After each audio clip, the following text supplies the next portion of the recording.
Bismillahirrahmanirrahim. Assalamualaikum warahmatullahi wabarakatuh.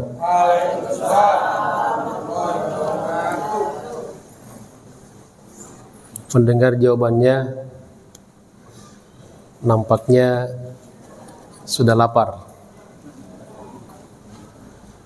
Insya Allah setelah pengajian kita makan ya.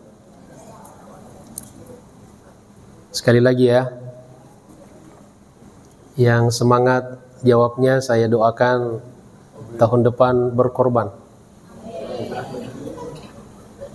Assalamualaikum warahmatullahi wabarakatuh. Waalaikumsalam warahmatullahi wabarakatuh. Alhamdulillah. Alhamdulillahirabbil alamin. Wa bihi nasta'inu ala umuri dunya waddin. Allahumma salli ala sayyidina Muhammad al-fatih lima ughliq al-khatim lima sabaq nasiril haqqi bil haqq wal hadi ila siratikal mustaqim wa ala alihi wa sahbihi haqqa qadrihi wa miqdarihil azim. Subhanaka la ilma lana illa ma 'allamtana innaka antal alimul hakim. Allahumma 'allimna ma yanfa'una wanfa'na bima 'allamtana. Rabbana zidna ilman warzuqna fahma. Rabbi shrah li sadri wa yassir li amri wahlul 'uqdatam min lisani yafqahu qawli, amma ba'd. Ma'asyiral muslimin wal muslimat rahimakumullah, wabil khusus para asatid, para orang tua, para tokoh masyarakat, segenap pengurus masjid yang kita cintai ini, jamaah sekalian, serta saudara-saudaraku, bapak ibu yang hadir melalui online. Semoga kita semuanya insya Allah senantiasa dimuliakan, dirahmati dan diberkahi Allah Subhanahu wa ta'ala. Amin ya rabbal alamin. Mengambil tepung dalam adonan, malam hari memakan roti. Ibu bapak dan hadirin semuanya, izinkan saya membuka taklim ini. Kita buka dengan Al-Fatihah. A'udzu billahi minasyaitonir rajim. Bismillahirrahmanirrahim. Alhamdulillahirabbil alamin. Arrahmanir rahim. Maliki yaumiddin. Iyyaka na'budu wa iyyaka nasta'in. Ihdinas siratal mustaqim. Siratal ladzina an'amta 'alaihim ghairil maghdubi 'alaihim waladdallin. Amin. Semoga dengan pembacaan Al-Fatihah Allah mudahkan seluruh urusan kita, dan Allah jadikan sekecil apapun ilmu yang kita dapatkan senantiasa bermanfaat dan maslahat dunia akhirat. Amin ya rabbal alamin. Jamaah sekalian yang dimuliakan Allah Subhanahu wa ta'ala, saudara-saudaraku yang saya cintai dan saya hormati karena Allah Subhanahu wa ta'ala. Sekarang insya Allah kita masuk di pertemuan ke-6, khususnya dalam kajian kitab Khulasatun Nuril Yakin. Tapi sebelum kita memulai, tidak lupa saya sekali lagi mengucapkan taqabbalallahu minna wa minkum untuk salat Idul Adha dan berkorban. Semoga Allah terima salat Idul Adha kita, juga menerima puasa sunnah kita, dan juga menerima korban dan pengorbanan kita. Dan mudah-mudahan di tahun-tahun yang akan datang, sebagaimana kita semuanya rajin menghadiri sholat Idul Adha, juga semuanya rajin berkorban. Insya Allah, karena perintahnya itu berbarengan. Fasholli li rabbika wanhar. Salat dan berkorbanlah. Jadi rasa-rasanya kalau hanya salat kurang lengkap. Biar lengkap salat dan berkorban. Perintahnya dalam satu ayat cuma dipisah dengan wawul ataf. Kalau yang kesulitan membayar langsung karena jumlahnya cukup besar, bisa dibuka misalnya tabungan korban. Tiap bulan menyicil.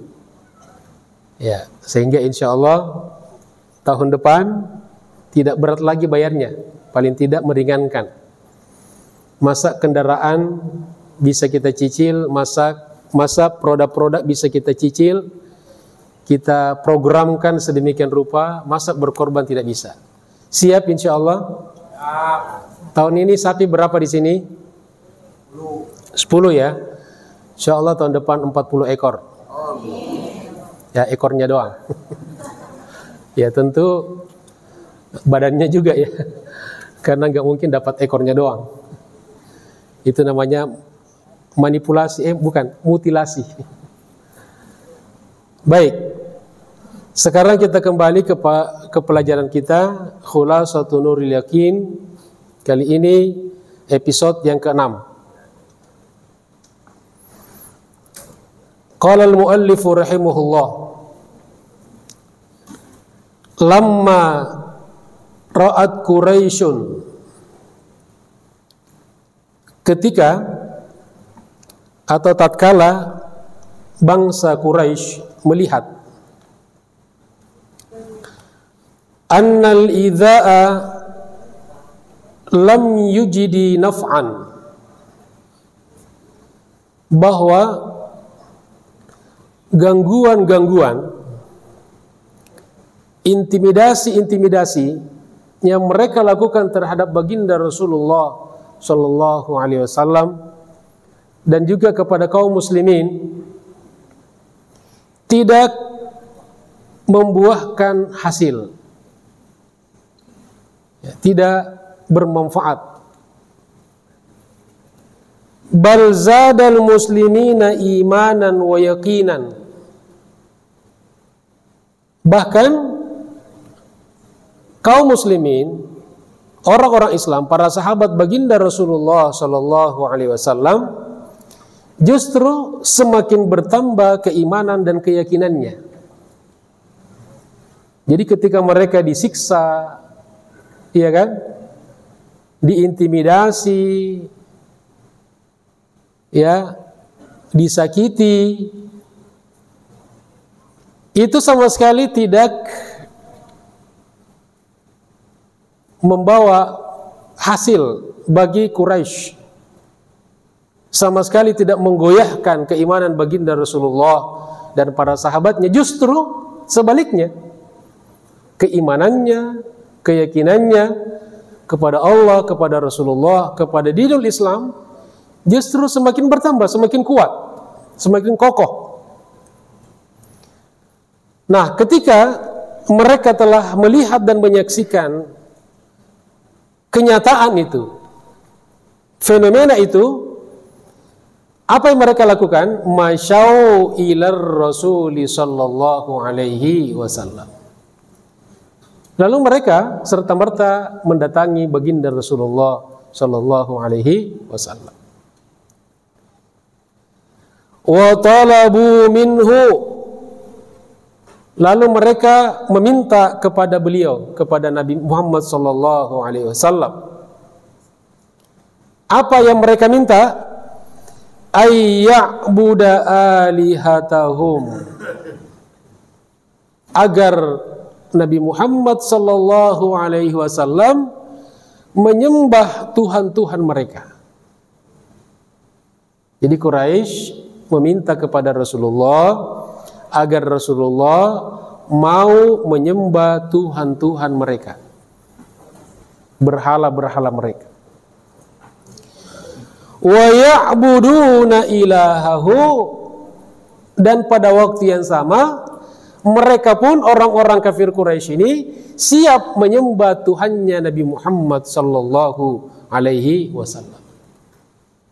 Apa namanya ini? Ya, apa? Telur asin.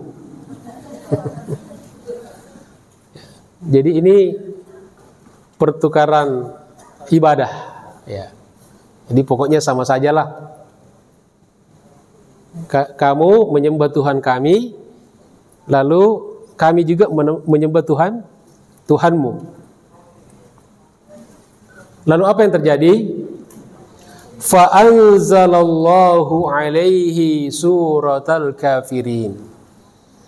Maka Allah Subhanahu wa ta'ala menurunkan kepada Nabi kita Muhammad sallallahu alaihi wasallam sebuah surat, yaitu surat apa?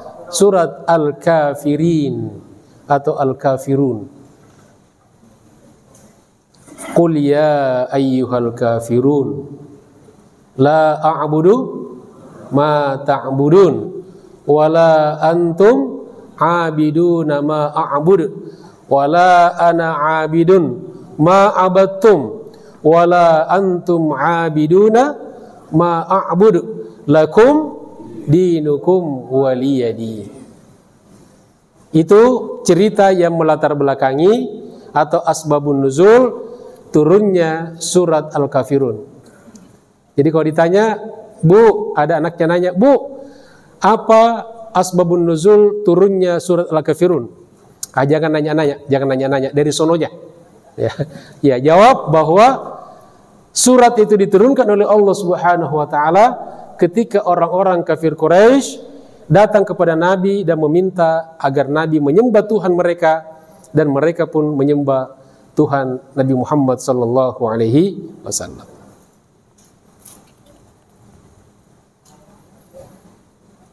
Falamma aisu, lagi-lagi tidak berhasil, maka tatkala mereka seakan-akan sudah frustrasi. Sudah apa? Frustrasi. Ya. Talabu minhu, maka mereka meminta kepada Nabi Muhammad sallallahu alaihi wasallam. Jadi benar-benar kafir Quraisy ini apa istilahnya itu? Kekeh. Betul ya, kekeh. Apa itu kekeh? Hah? Militan ya. Jadi tidak mau mundur gitu kan. Ya. Jadi satu cara gagal, cari cara-cara yang lain. Ini orang-orang kafir nih. Kita juga mestinya orang-orang Islam begitu, harus banyak planning. Kalau kita gagal ini, apalagi alternatifnya. Nah, ketika mereka sudah hampir frustrasi, ya kehilangan harapan, maka mereka meminta kepada Nabi Muhammad sallallahu alaihi wasallam ayyusqita minal Qur'ani, agar menggugurkan dari Al-Qur'an, agar menghapus ayat-ayat surat-surat dari Al-Qur'an, ma yagidhuhum, yang membuat mereka marah. Muhammad, tolong surat-surat dan ayat-ayat yang membuat kami marah itu dihapus. Min dhammi alihatihim, diantaranya ayat-ayat, surat-surat yang mencela sesembahan mereka, Tuhan-Tuhan mereka. Wa ibadatihim, dan ibadah mereka. Muhammad, tolong itu hapus saja. Ya kayak undang-undang aja. Ya. Enak aja dia minta ya. Yang kalau kami tersinggung, hapus. Nah, yang cocok nggak apa-apa.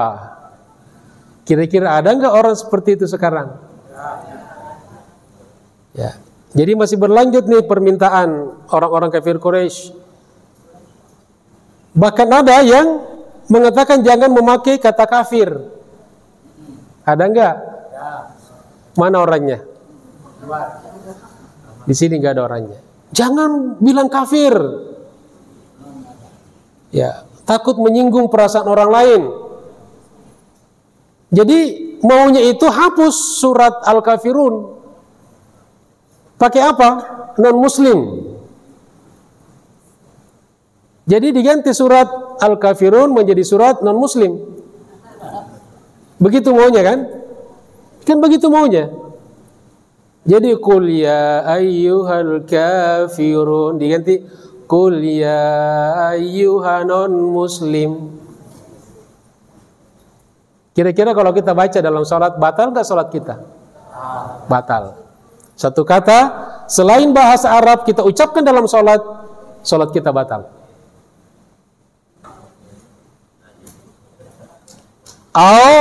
Kalau tidak bisa dianulir, tidak bisa dibuang, yubaddilahu bi Qur'anin akhar, atau diganti.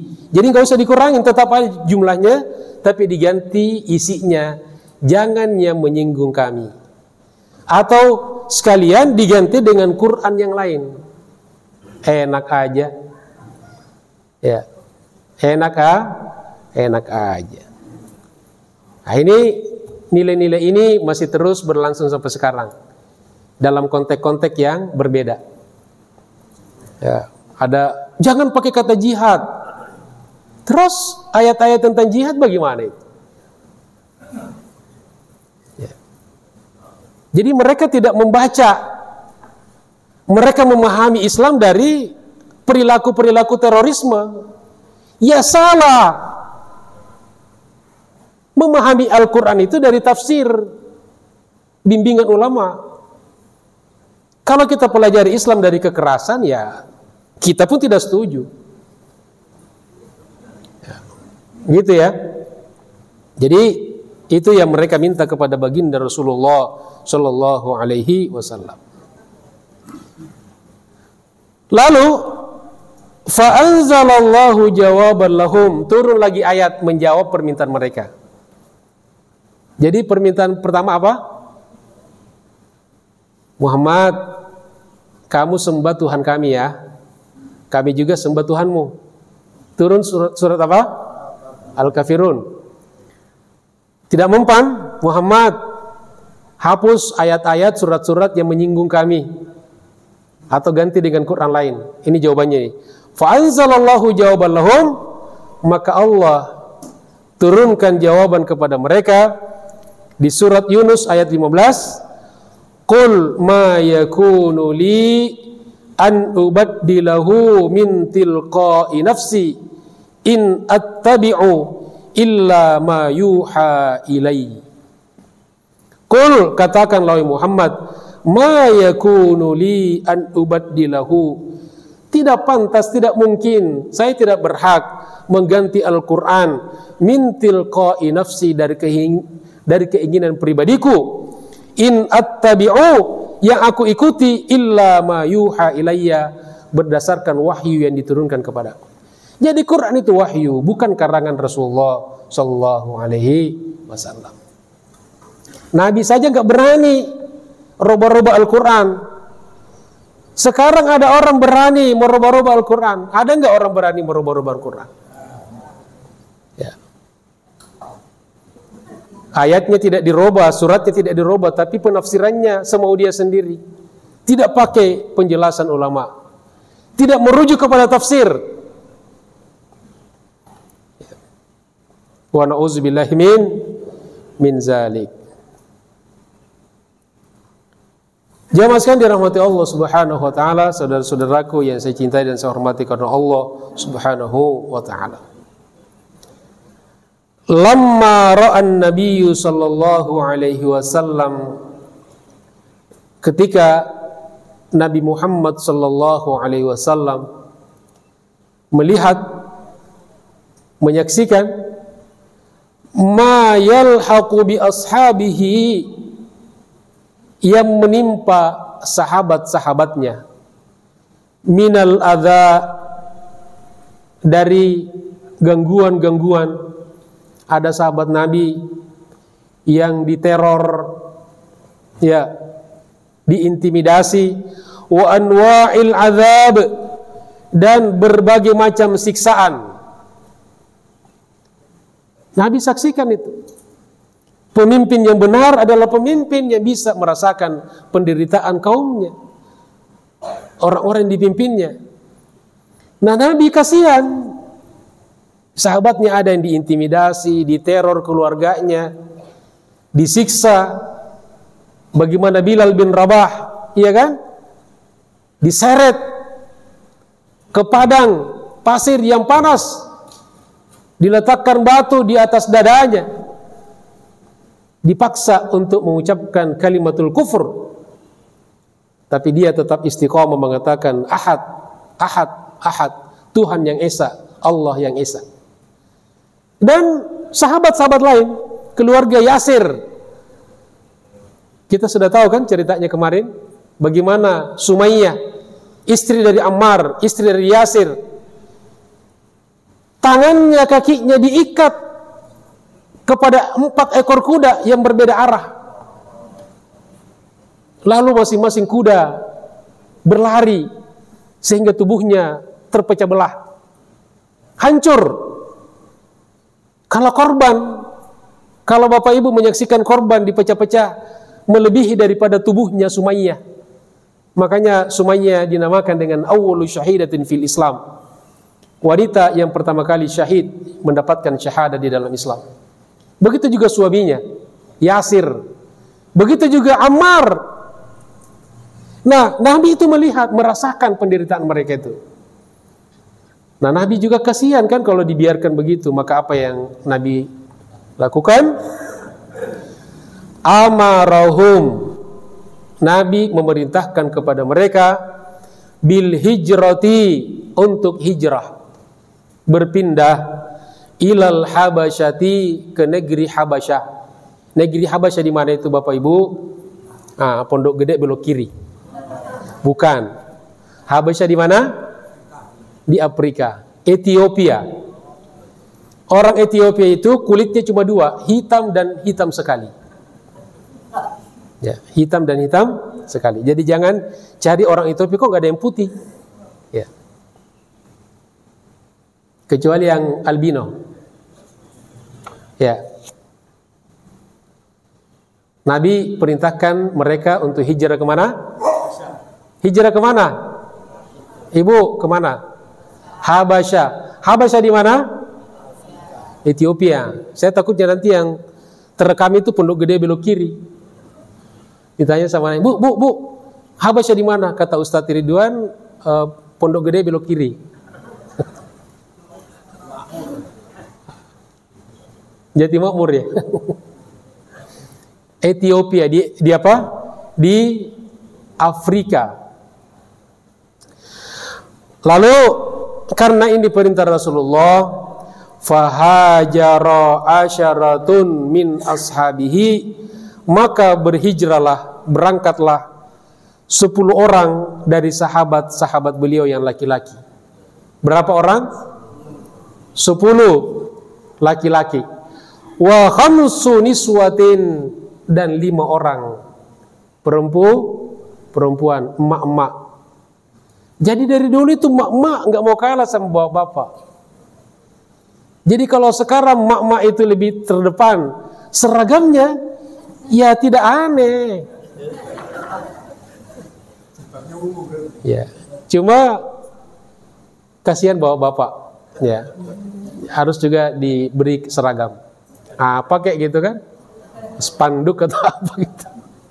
Pokoknya seragam. Jadi tidak kurang elok dilihat ya, ibu-ibu rapi, bapak-bapak kasihan gitu. Ya. Jadi berapa orang Bapak Ibu yang hijrah? 15, 10 laki-laki 5 perempuan. Minhum, di antara mereka nama-namanya Utsman ibnu Affan. Sahabat Nabi yaitu Utsman bin Affan. Wa zaujatuhu, didampingi oleh istrinya yang bernama Ruqayyah bintu Rasulillah sallallahu alaihi wasallam. Bersama istrinya yang bernama Ruqayyah.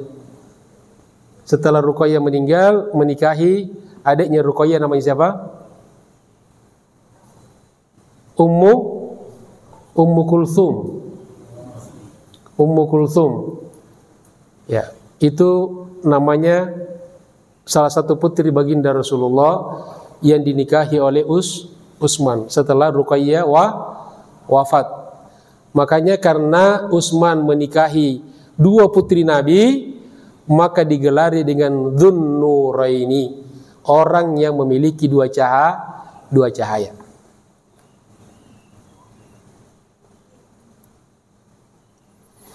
Wa qad raja'u ba'da thalathati ashhurin, dan mereka pulang setelah berapa lama kira-kira? Thalathati ashhurin, selama 3 bulan. Karena jangan dibayangkan mereka berangkat seperti jemaah haji dan umroh sekarang. Ya, naik Saudi Airlines gitu kan, naik Garuda. Ya, jangan dibayangkan berangkat dari Jeddah gitu ya, dari Madinah di bandaranya. Jadi 3 bulan baru pulang itu. Kira-kira dari Makkah ke Afrika atau dari Makkah ke Indonesia jauhan mana? Jauhan Indonesia. Palestina saja itu dinamakan Masjidil Aqsa. Apa artinya Masjidil Aqsa? Masjid yang jauh dari Masjidil Haram. Makanya Indonesia, begitu mereka tahu Indonesia jauh, kita waktu konferensi di Turki, maka istilah untuk Indonesia dikatakan min aqsal aqsa, jauh yang lebih jauh lagi. Anta min ain? Indonesia, aqsal aqsa katanya. Jadi kita lebih jauh. Makanya ketika kita datang hadir, kita begitu diululukan karena jauh, tapi kita datang. Sementara negara-negara Arab yang dekat tapi nggak datang. Ya, dikiranya kita naik onta gitu kan. Ya, kita naik pesawat. Ya. Alhamdulillah. Jadi setelah 3 bulan mereka pulang ke Mekah. Bisababi alamil gurbati wa qillati adadihim, ya karena kondisi mereka ada yang asing, kemudian juga jumlah mereka masih sedikit. Ya, lalu mereka kembali ke Mekah. Wa kana dzalika fi sanatil khamisati minan nubuwah. Hijrah itu yang pertama terjadi pada tahun kelima dari kenabian. Wa hiya awwalu hijratin fil Islam. Itulah hijrah yang pertama kali di dalam Islam. Jadi kalau ada pertanyaan, apa hijrah yang pertama? Kemana hijrah yang pertama? Ke Habasyah. Tahun berapa? Tahun kelima. 5 Hijriah apa atau kenabian? 5 kenabian. Berapa pesertanya? 15. Berapa laki-laki? Berapa perempuan? Lulus semuanya. Tidak jadi ngambil paket C.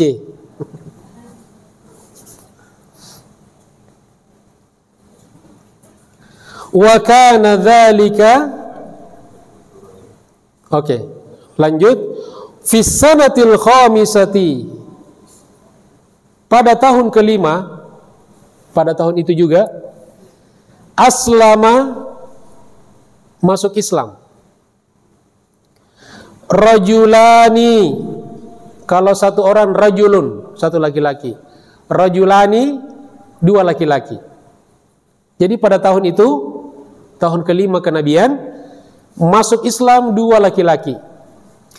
Min kibari Quraisyin, dari kalangan pembesar tokoh-tokoh Quraisy.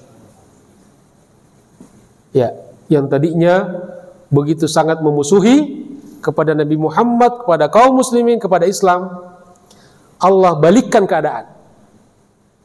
Makanya kalau ada kondisi-kondisi yang kelihatannya parah, kita banyak-banyak berdoa kepada Allah. Karena Allah bisa membalikkan sesuatu menjadi 180 derajat kebalikannya. Ketika Siti Hajar lari ke Bukit Safa dan Marwah mencari air, kira-kira dia yakin nggak kalau di sana nggak ada air? Ada air atau tidak ada air? Dia tahu kalau di sana tidak ada air. Tapi dia punya keyakinan bahwa Allah bisa mengadakan yang tidak ada menjadi ada. Itu yang harus kita miliki itu.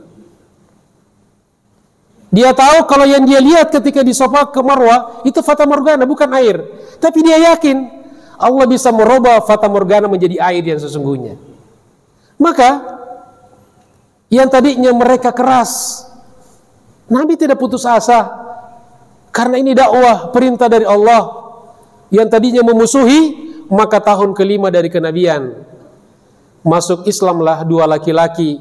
Bukan laki-laki biasa, bukan sembarang laki-laki ini, tetapi dari pembesar, tokoh-tokoh dari Quraisy. Masyhurani bil quwwati wasyaja'ah, keduanya terkenal dengan kekuatannya dan asyaja'ah, keberaniannya. Jadi kita senang kalau ada orang masuk Islam tapi tokoh-tokoh hebat. Tapi kalau yang masuk kere, ya ngerepotin aja kita. Ya. Dan rata-rata kalau yang masuk Islam itu selalu orang-orang yang mempelajari Islam, mengkaji Islam, sehingga masuk Islam bermanfaat. Bahkan banyak yang lebih berprestasi daripada orang-orang Islam seperti kita. Alhamdulillah. Siapa keduanya? Wahuma, yang pertama Hamzah. Hamzah. Ya. Ammun Nabi sallallahu alaihi wasallam, paman Nabi Muhammad sallallahu alaihi wasallam.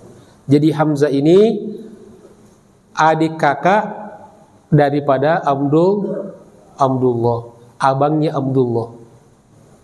Ya. Abdullah itu bontot dari 10 bersaudara. Ya, ayahnya Nabi itu bontot, anak ke-10.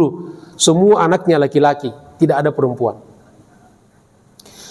Yang kedua siapa? Wa Umar bin Khattab. Umar bin Khattab. Hamzah ini orang yang hebat, pemberani. Umar lebih-lebih lagi. Ya, saking beraninya Umar ini, kata Nabi, setan pun takut sama kamu wahai Umar. Setan pun takut. Dan ternyata memang secara fisiknya Umar itu melebihi dari orang-orang kebanyakan. Jadi kalau dia berjalan bersama sahabat, seperti mengendarai sahabat-sahabat yang lain. Dia mungkin tingginya di atas 2 meter. Ya, mungkin kalau sekarang jadi pemain bola basket. Tinggi sekali. Kemudian juga kumisnya. Kumisnya dalam satu riwayat dikatakan kumisnya itu panjang dan dipelintir. Jadi kalau ada yang berkumis, ada kira-kira yang pelintir nih. Ya. Tidak apa-apa, mengikuti sunnahnya Umar. Karena kata Nabi, alaikum bisunnati wa sunnatil khulafa'ir rasyidin. Ambillah sunnahku dan sunnah Khalifah Khulafa'ur Rasyidin sepeninggalku, salah satunya Umar bin Khattab. Jadi suatu ketika nanti ada yang tiba-tiba datang, kumisnya dipelintir, Umar bin Khattab. Tapi harus seimbang antara kumis dengan keberanian. Jangan kumis panjang, tapi lihat darah korban pucat. Tidak pantas. Cukur itu kumis. Jadi harus sesuai dengan penampilan, sesuai dengan casing, sesuai dengan sinyalnya. Ya. Casingnya bagus, handphone Cina, enggak ada isinya.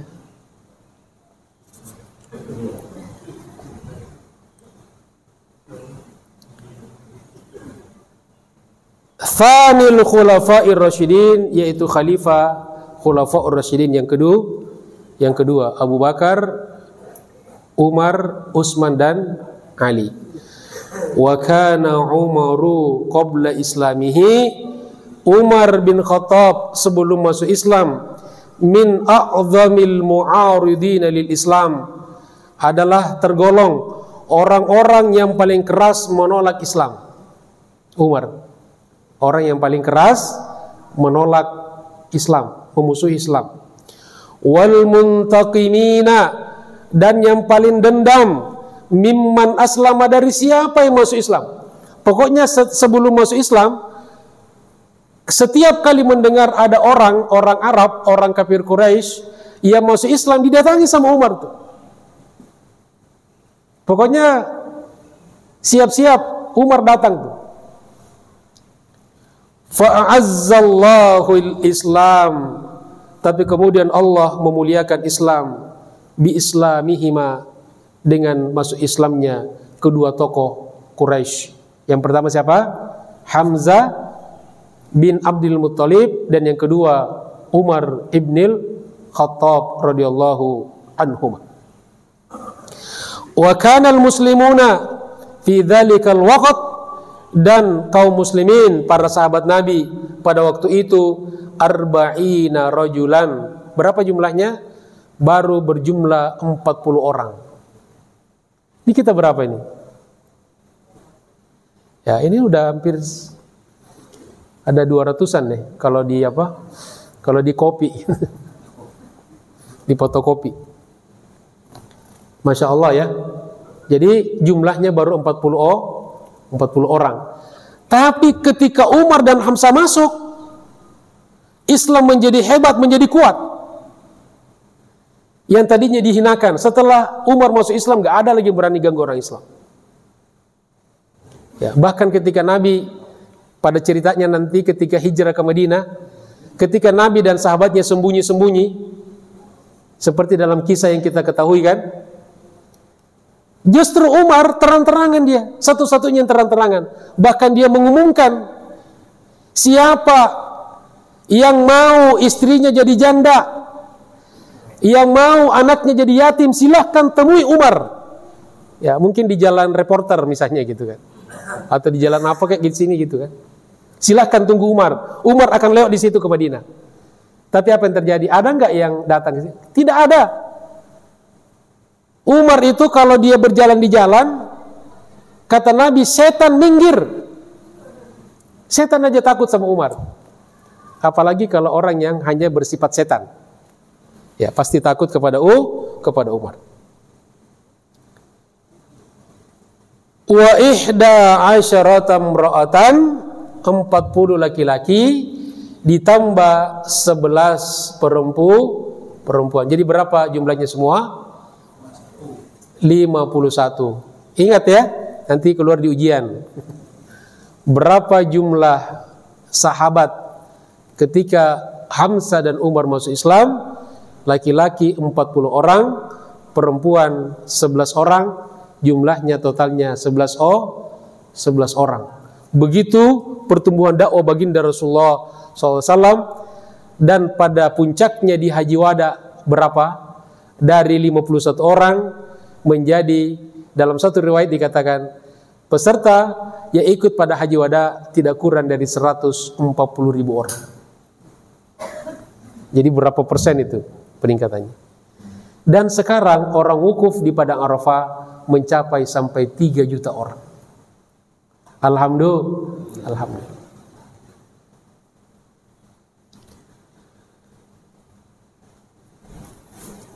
Lanjut atau cukup?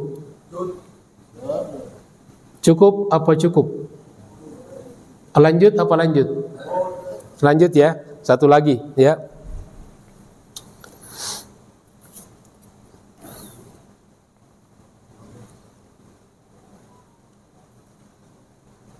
Lamma ra'at Quraisyun intisyarul Islam. Ketika orang-orang Quraisy telah melihat kenyataan intisyarul Islam, Islam ini semakin tersebar. Jadi Islam ini, Bapak Ibu, itu karakternya semakin dimusuhi semakin menang. Alhamdulillah. Jadi orang Islam ini semakin ditekan semakin nongol, kayak ongol-ongol. Ya. Makanya kadang-kadang orang Islam ini coba di negara-negara minoritas itu dia bangkit kalau dia disakitin. Tapi kalau dia mayoritas santai. Kayak kita di Indonesia nih, karena merasa mayoritas santai. Ya. Itu Islam.